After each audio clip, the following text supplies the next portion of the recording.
I was sipping my morning coffee when the email arrived. Quiet, almost apologetic, as if it knew it was about to pull open a door I'd kept locked for years. The sun was barely up, casting soft gold across my apartment's glass balcony, catching on the silk sleeve of my blouse. Thursdays were usually calm for me. Predictable. Safe.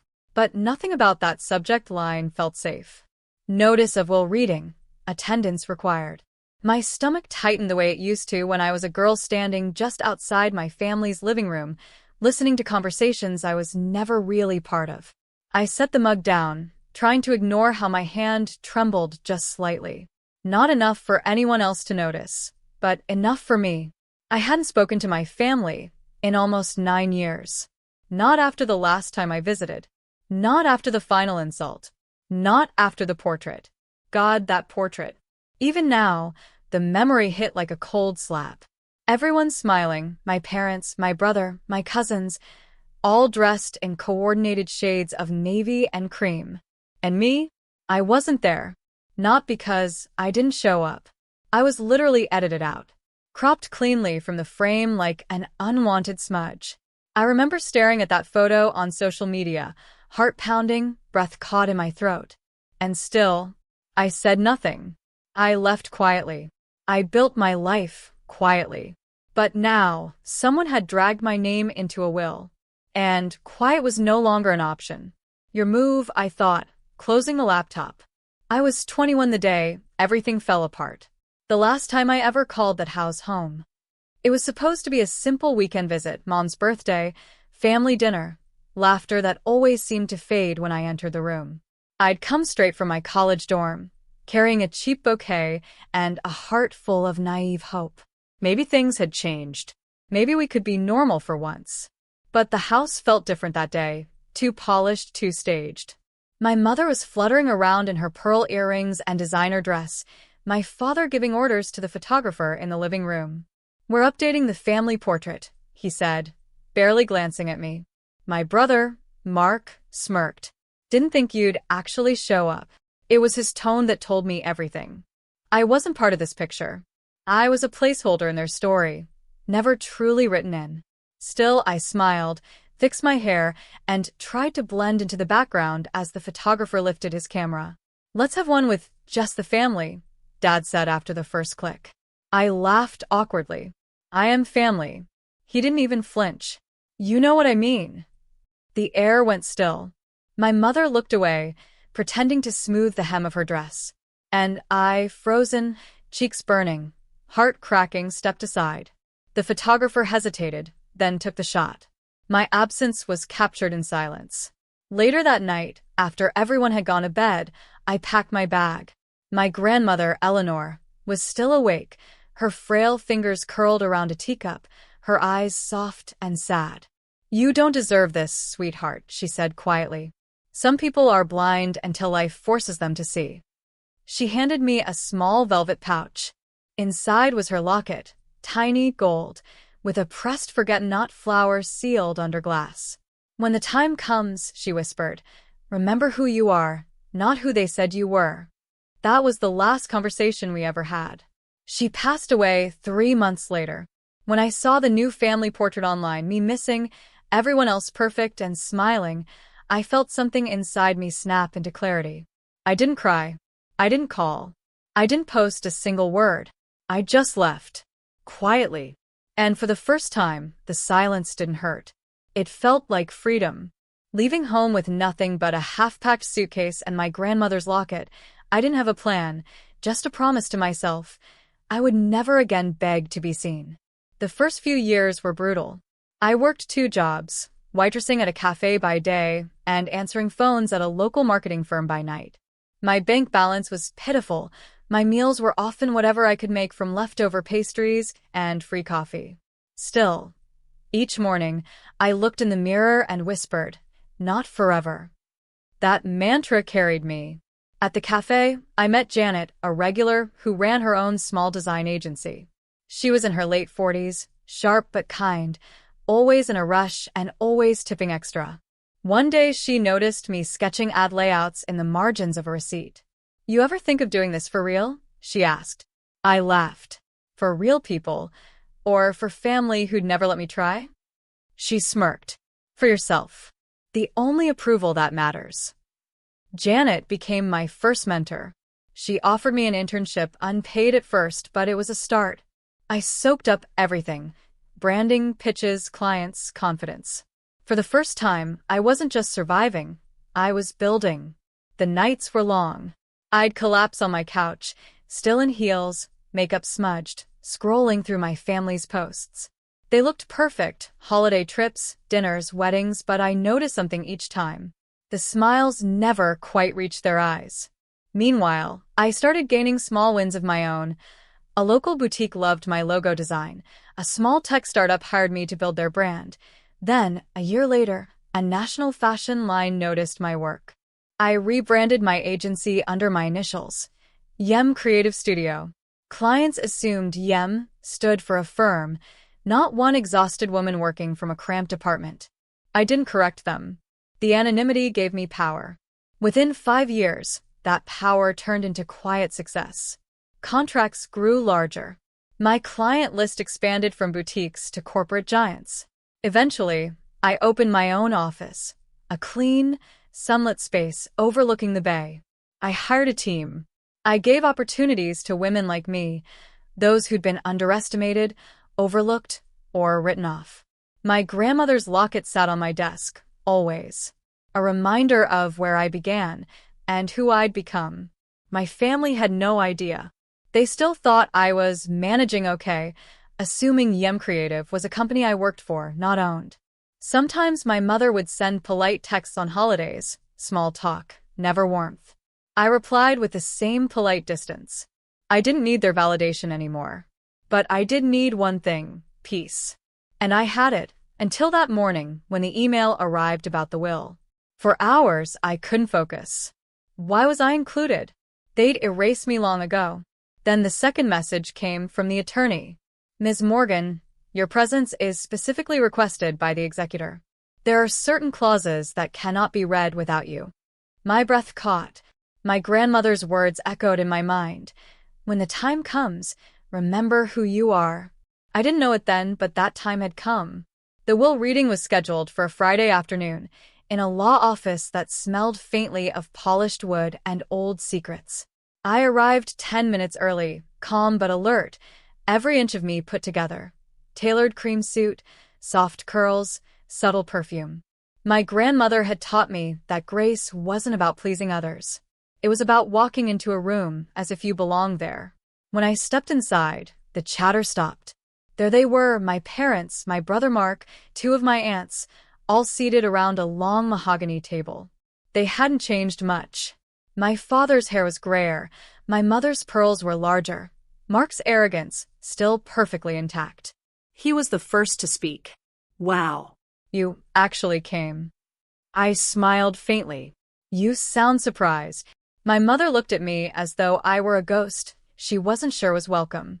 We weren't sure you'd want to be involved in family matters. Family. The word landed bitter on my tongue. Before I could respond, the attorney entered, a composed man in his 60s named Mr. Cartwright. He greeted everyone politely, then gestured for us to take our seats. As executor of Eleanor Morgan's estate, he began, it is my duty to read her final will and testament. My chest tightened at her name. Eleanor, my grandmother. The only person who ever truly saw me. Cartwright continued, reading through the usual preamble, small bequests to charities, heirlooms to distant relatives. My family sat straighter when he mentioned the house and financial holdings. I could practically feel Mark's anticipation pulsing beside me. Then Cartwright looked up, his eyes landing on me. The remainder of Mrs. Eleanor Morgan's estate, including her majority ownership in Morgan Properties LLC, is hereby left in full to her granddaughter, Evelyn Morgan. The silence that followed was heavy enough to drown in. My father blinked. Excuse me? Cartwright adjusted his glasses. Mrs. Morgan was quite clear. Evelyn is the sole beneficiary of her controlling shares, assets, and property. She also left a personal letter addressed to her. I reached for the envelope he offered, my hand steady. I didn't open it yet. I wanted to see their faces first. My mother's lips parted, trembling. That can't be right. Mother barely spoke to her near the end. She spoke to me, I said softly, interrupting. Just not in front of you. Mark leaned back, disbelief darkening his tone. You think you can just show up after all these years and take everything? You didn't even care about this family. I met his glare. You're right. I stopped caring when you all decided I wasn't part of it. Cartwright cleared his throat. There's one more note Mrs. Morgan asked me to read aloud. He unfolded a handwritten letter and began, his voice gentle but firm. To my family, you cannot crop someone out of your hearts and expect their love to remain. Evelyn was not the mistake in this family. She was the mirror you all refused to face. She will know what to do with what I leave her, because she earned everything she has, not through inheritance, but through integrity. The words hung in the air like judgment and mercy entwined. When the reading ended, no one spoke for a full minute. My father's jaw tightened. My mother looked near tears. Mark stood abruptly, muttering something under his breath, and stormed out. I sat there a moment longer, opening the letter in my hands. Inside was my grandmother's familiar handwriting and a single line. Now they'll see what I always did. I smiled through the sting of tears, then folded it carefully. As I stood, I met my parents' eyes one last time. You cropped me out once, I said quietly, but it turns out I was never the one missing. And with that, I walked out, every step echoing like closure. A week after the will reading, I found myself back in that same office, this time not as an observer, but as the new majority owner of Morgan Properties, LLC. The company my grandfather had built, my father had managed, and my grandmother had quietly safeguarded for me. When I first saw the papers confirming the transfer, I felt an odd mix of triumph and grief. This wasn't about revenge, it was about balance. About rewriting a story that had once erased me. Mr. Cartwright arranged a follow-up meeting with the family. For signatures, he'd said. But I knew it was more than that. It was my turn to speak. They arrived together like always. My mother in her pearls, my father in his tailored suit, and Mark scrolling his phone as if he couldn't care less. I stood as they entered. Thank you for coming, I said evenly. We didn't have much of a choice, my father replied, his voice clipped. No, I said. You didn't. I gestured to the table where documents were laid out neatly. Before we proceed, I've made some decisions regarding how things will move forward. The will left me full authority to restructure the company and the family trust. Mark scoffed. You think you can run this business? I already have, I said simply. You just never knew who Yem Creative's lead consultant was. You signed 2 branding contracts with me last year, under a pseudonym. He froze, his smirk dissolving into disbelief. My father's eyes widened. You're EM? Yes, I said. And that firm you once called a small fish in a dying industry? It just acquired yours. The silence that followed was thick enough to cut. I continued, calm and deliberate.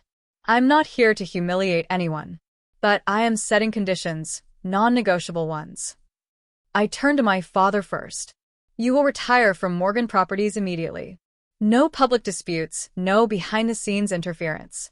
You've built enough. It's time to let go. He started to protest, but I held up a hand. This isn't punishment. It's peace. You've earned your rest, if you can finally learn to let someone else lead. Then to my mother. I'm reinstating Grandma's community scholarship program.